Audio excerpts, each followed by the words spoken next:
அஸ்ஸலாமு அலைக்கும் வரஹ்மத்துல்லாஹி வபரகாத்துஹு.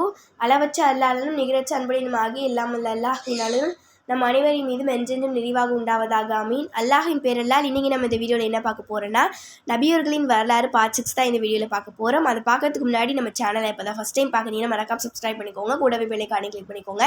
அப்போ தான் நம்ம இதுக்கப்புறம் போடக்கூடிய வீடியோஸோட நோட்டிஃபிகேஷன்ஸ் எல்லாமே உங்களுக்கு வரும். உங்களுக்கு தெரிஞ்சவங்களுக்கும் இந்த வீடியோ ஷேர் பண்ணுங்கள், கண்டிப்பாக அவங்களுக்கு வந்து பயனுள்ளதாக இருக்கும். இப்போ வாங்க நம்ம வந்துட்டு நபியர்களின் வரலாறு பார்ட் 6 வந்து ஆரம்பிக்கலாம். நான் பார்ட் 5ல் ஆமினா அம்மையார் வந்து அவங்களுடைய பையனை பார்த்தோன்னா ரொம்பவும் சந்தோஷப்பட்டாங்க அப்படின்றது வரைக்கும் சொல்லியிருந்தேன். அதுக்கப்புறம் என்னென்ன விஷயங்கள்லாம் நடந்துச்சுன்னு சொல்லிட்டு நம்ம இந்த வீடியோவில் பார்க்கலாம். அவங்க பையன் பேசுகிற அந்த மழலை பேச்சை கேட்டோன்னா அவங்களுக்கு வந்து ரொம்பவும் சந்தோஷமாக இருக்குது. அவங்களுடைய பையனோட முகத்தை பார்க்கும்போதெல்லாம் அவங்களுக்கு ரொம்ப ரொம்ப ரொம்ப சந்தோஷமாகவே இருக்குது. ரொம்ப நாள் கழித்து பார்க்குறதுனால சின்ன வயசில் பார்த்தது இப்போ தான் நம்ம பார்க்குறோன்னு நினச்சி அவங்களுக்கு வந்து ரொம்ப சந்தோஷமாக இருக்குது. அது மட்டும் இல்லாமல் அவங்களுடைய முகத்தை பார்க்கும்போதெல்லாம் அவங்களுடைய கணவருடைய முகத்தோற்றம் மாதிரியே அவங்களுக்கு வந்து இருக்குது. அதனால அவங்களுடைய குழந்தையை வந்து அவங்க ரொம்ப நேரம் வந்து பார்த்துக்கிட்டே இருக்கிறாங்க. அதுக்கப்புறம் வந்து அவங்களோட மாமா மாமிட்டெல்லாம் வந்து காட்டிட்டு வர்றதுக்காக அவங்க வந்து அடிமை பெண்ணோட யத்ரிபுக்கு வந்து பயணமாகறாங்க. யத்ரிபுக்கு அவங்க போனோடனே அருமை மகனுக்கு அவருடைய தந்தை இருந்த இடத்தெல்லாம் வந்து அவங்க சுட்டி காட்டுறாங்க. அவங்க அடக்கம் செய்யப்பட்ட இடத்திற்கும் வந்து அழைத்து சென்று காட்டுறாங்க. அந்த சிறுவன் வந்து புருவங்கள் வந்துலாம் மேலே ஏறிச்சு, கண்கள் வந்து அகலமாக விரிஞ்சிச்சு. தந்தையின் அடக்க விடத்தை சிறிது நேரம் வந்து சிறுவன் வந்து பார்த்துட்டு இருந்தாங்க. அதுக்கப்புறம், அப்பா நீங்கள் வந்து அடக்கப்பட்டிருக்கும் இந்த இடத்தை நான் வந்து வெகுவாக விரும்புகிறேன் அப்படின்னு வந்து மழலையார சொல்கிறாங்க. அதுக்கப்புறம் அன்னையை நோக்கி, அம்மா நான் ஊருக்கு வரமாட்டேன், அப்பாவோட நான் இங்கேயே இருந்துடுறேன் அப்படின்னு சொல்கிறாங்க. தாம் ஒரு அனாதை அப்படின்றத இப்போதான் வந்து அந்த சிறுவன் வந்து புரிஞ்சுக்கிறாங்க.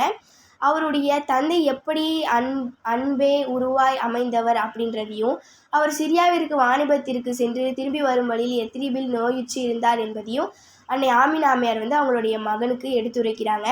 அவங்க வந்து அங்கு ஒரு திங்கள் வரை வந்து தங்கி இருக்கிறாங்க. ஒரு நாள் ஆமினா அம்மையார் தங்கியிருந்த வீட்டு வாசலில் வந்து ஒட்டகங்களில் வந்து சாமான்லாம் ஏற்றப்படுது. சாமான்லாம் ஏற்றி முடித்தோடனே ஆமினா அம்மையாரும் அவங்களுடைய மகனும் வந்து அவங்களோட அடிமை பெண் வந்து பின்தொடர வந்து ஒட்டகங்களின் மீது ஏறிக்கொள்கிறாங்க. ஒட்டகங்கள் வந்து பாலைவனத்தின் வெண்மணலில் வந்து போயிட்டுருக்கு. அவங்க வந்து யத்ரிபை விட்டு பாதி தூரம் வந்துட்டாங்க. மக்கா போய் சேர்கிறதுக்கு இன்னும் பாதி தூரம் தான் இருக்குது. திடீர்னு ஒரு இடத்துல ஆமினா அம்மையாரும் அவங்களுடைய மகனும் வந்துட்டு இருந்த ஒட்டகம் வந்து நின்றுச்சு.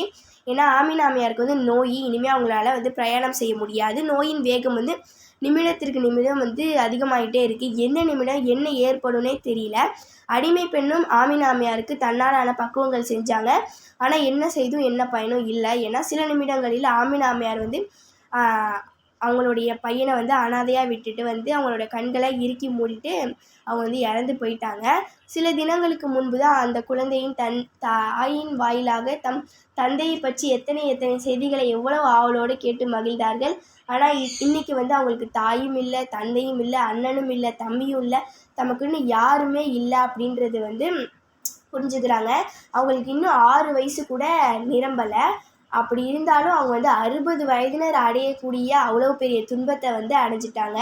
அன்னையின் காடலில்தான் சொர்க்கம் இருக்கிறது என்று கூறிய அப்பெரியார், தந்தையின் அன்பை பெறுகின்றவன் இறைவனின் அன்பை பெறுகின்றான், தந்தையின் வெறுப்பை பெறுகின்றவன் இறைவனின் வெறுப்பை பெறுகின்றான் என்று எடுத்துரைத்த அப்பெருந்தகை, தாய் தந்தையின் உயிரோடு இருக்கும் பொழுது அவர்களுக்கு அடிபணிந்து ஒழுகுவதோடு மட்டும் சேயின் கடமை தீர்ந்து விடுவதில்லை.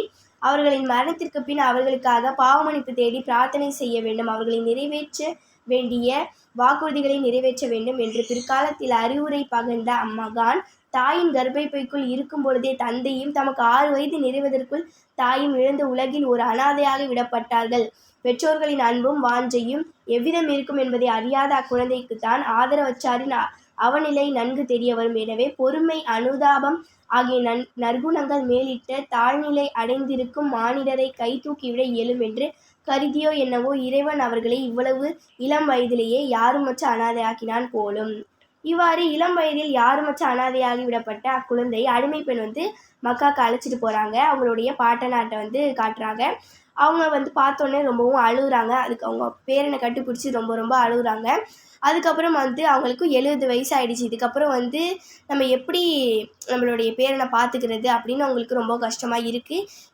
என்னதான் இருந்தாலும் நம்ம தான் இதுக்கப்புறம் இவங்களை பார்த்துக்கணும் அப்படின்னு சொல்லிட்டு அவங்களுக்கு அவங்களே ஆறுதல் சொல்லிவிட்டு அதுலேருந்து அவங்களுடைய பேரனுக்கு அவங்களே தாயாகவும் தந்தையாகவும் இருந்து ரொம்பவும் வந்து அதிகமான பாசத்தை கொடுக்குறாங்க.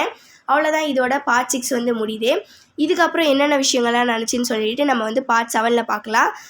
அதையும் எல்லோரும் வந்து மறக்காமல் பாருங்கள். அஸ்ஸலாமு அலைக்கும் வரஹ்மத்துல்லாஹி வபரகாத்துஹு.